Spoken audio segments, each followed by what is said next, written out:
Tahun ini kemungkinan bakalan rame sekali sama yang namanya mechanical keyboard karena sekarang aja baru pertengahan Januari 2022 gue udah kedatangan sebuah mechanical keyboard lagi yang baru banget dirilis oleh Sades. Setelah sebelumnya Sades berhasil meramaikan pasar mechanical keyboard terutama untuk layout 65% lewat Sades Kunai-nya, sekarang Sades merilis semacam versi lebih murahnya dari Kunai tapi dengan layout yang sedikit berbeda. Ini dia Sades 10K. Sades 10K ini masih menggunakan format packaging yang kurang lebih sama aja sama si Sades Kunai. Dia masih menggunakan double box, terus warnanya itu perpaduan antara putih dan biru. Secara unboxing experience pun bener-bener sama persis dengan si Sades Kunai. Bahkan untuk kelengkapannya pun ya bisa dibilang mirip-mirip lah. Ada keyboard, terus buku sakti, kabel Type-C, key puller, dan switch puller. Nah, untuk layoutnya sendiri Sades 10K ini menggunakan layout 65% atau consider disebut 65% plus atau 68% karena punya jumlah tombol yang sedikit lebih banyak daripada layout 65% pada umumnya. Di sini 10K memiliki 71 tombol yang mana sebenarnya mirip banget sama layout 65% pada umumnya. Kita masih bisa mendapatkan dedicated arrow key, terus ada beberapa modifier tanpa adanya F-row, tapi dengan sedikit tambahan satu baris modifier ke sebelah kanan. Nah, karena arrow dan modifiernya itu geser dikit ke sebelah kanan daripada 65% normal, maka dari itu dia punya ukuran keycaps ANSI standar ya. Shift kanannya itu 2,75U dan bottom row-nya full 1,25U semua. Tanpa perlu gua kasih tahu lagi bahwa layoutnya itu sama banget dengan Daxa M71, gue yakin udah pada sadar lah ya. Namanya layout keyboard emang gitu-gitu aja sih, layout yang aneh-aneh itu terbilang jarang. Kalau belum nyemplung terlalu dalam.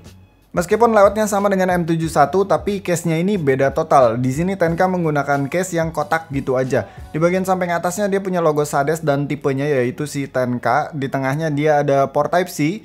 Di bagian bawahnya dia ada 4 buah rubber feet dan gak ada tambahan feet di sini karena memang case-nya udah cukup miring. By the way, buat catatan aja, sekarang gue lagi sering banget pakai KBD 67 Lite dan ternyata si Sades 10K ini bagian depannya lumayan berasa tinggi, sedikit lebih tinggi dari KBD 67 Lite. Tapi bagian atasnya itu dia lebih rendah dari KBD 67 Lite. Jadi kebayang lah ya bahwa keyboard ini cukup rebahan. Harusnya sih dia punya tapping angle di sekitaran 4 derajat aja. Balik lagi ke masalah case. Overall build quality case-nya ya masih berasa plastiki. Mungkin salah satu penyebabnya adalah finishingnya itu lebih halus daripada si Sades Kunai. Jadi si 10K ini berasa plastiki banget meskipun nggak meleot-meleot. Terus untuk keycapsnya beda dengan Sades Kunai yang pakai two-tone colorway keycaps. Di sini 10K cuma pakai satu warna tapi dengan material yang sama-sama ABS double shot backlight dan build quality-nya pun sama-sama aja kayak si Sades Kunai. Kemudian untuk switch-nya beda dengan Kunai yang pakai Gateron KS9. Di sini 10K menggunakan OTEMU box atau OTEMU dust proof dengan pilihan red dan brown. Sekarang banyak board baru yang nggak ada opsi blue switch. Gua nggak tahu kenapa, jangan tanya ke gua ya. Beneran nggak tahu ini. By the way, seperti biasa, mari kita tapping test dulu.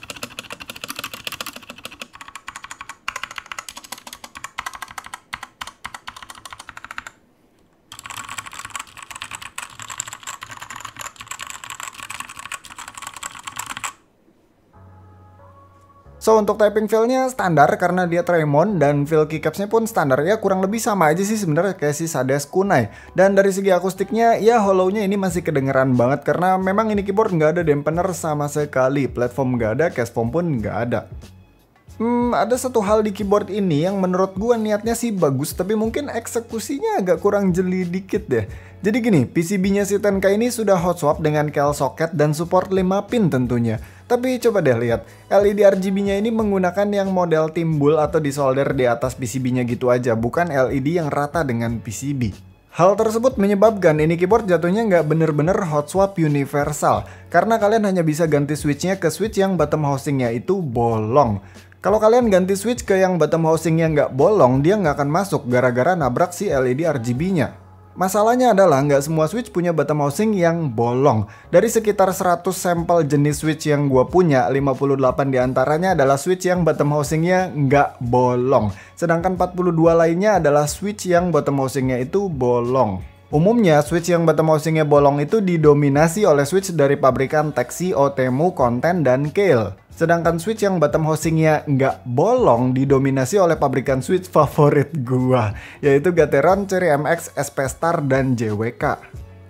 Tapi tetap ya, kalau mau ganti cek bentuk bottom housingnya, jangan cuma lihat brand atau pabrikannya doang. Ya meskipun masih cukup banyak pilihan switch yang masuk ke SADE-STNK ini, tapi tetap aja jadi nggak leluasa. Sayang banget kan, padahal udah pakai Keil hot swap socket. Memang mungkin nggak semua orang yang beli TNK ini bakal ganti-ganti switchnya, atau mungkin aja buat kalian yang pengen ganti switchnya tapi salah satu switch favorit kalian itu emang masuk ke PCB-nya si SADE-STNK ini. Sekarang kita pindah ke hal lain yang belum dibahas, yaitu masalah stepnya. Si TNK ini pakai plate mount step dan nggak preloop sama sekali, jadi wajar kalau di typing test tadi masih rattle banget. Tapi bagusnya di sini step bawahnya ini udah cukup ketat nempel ke plate-nya. Dan untuk fitur lainnya kayak RGB per key tentu saja udah ada ya. Udah kelihatan juga tadi pas bahas masalah hot swap sebenarnya. Terus dia ini punya multimedia shortcut yang dicantumin di keycaps-nya. Dan masalah konektivitas, dia ini wired only ya. Jadi nggak ada wireless sama sekali. So, overall ini keyboard mungkin dibuat sebagai alternatifnya kunai tapi dengan layout yang sedikit berbeda. Memang harganya terpaut lumayan jauh ya. Kunai itu kan 750 sampai 800 ribuan, sedangkan si TNK ini cuma 525 ribu aja. Linknya seperti biasa bakalan ada di deskripsi di bawah. Tapi kalau ngeliat dari apa yang bakal kita dapat, menurut gue sih worth it aja nambah sekitar 250 ribuan untuk dapat kunai, terutama karena kunai itu hot swapnya beneran universal. Masalahnya adalah kalau untuk gue pribadi memang gue membutuhkan hot swap yang bener-bener universal, gara-gara ya gue sukanya switch dari Gateron, JWK, SP Star, atau Cherry MX, yang mana mayoritas dari brand-brand tersebut nggak masuk ke PCB-nya si SADE-STNK. Tapi buat kalian yang memang ingin mengganti switch bawahnya SADE-STNK ini dengan switch lain yang memang kompatibel dengan PCB-nya, nggak ada salahnya juga untuk milih si SADE-STNK ini daripada si kunai. Lumayan kan beda sekitar 250 ribuan tadi. Ditambah lagi buat kalian yang nggak perlu konektivitas wireless juga jadi nggak buang-buang fitur kan, karena di sini emang nggak bisa wireless sama sekali. Atau mungkin buat kalian yang pengen beli si TNK dan langsung dipakai gitu aja, nggak ada rencana buat ganti switch, ganti keycaps dan lain-lainnya, bener-bener dibiarin standar kayak gini aja juga, ya nggak ada salahnya untuk milih si TNK ini daripada si SADE kunai. Jadi segitu aja reviewnya. Thank you yang udah nonton. Sampai ketemu di video selanjutnya. Bye.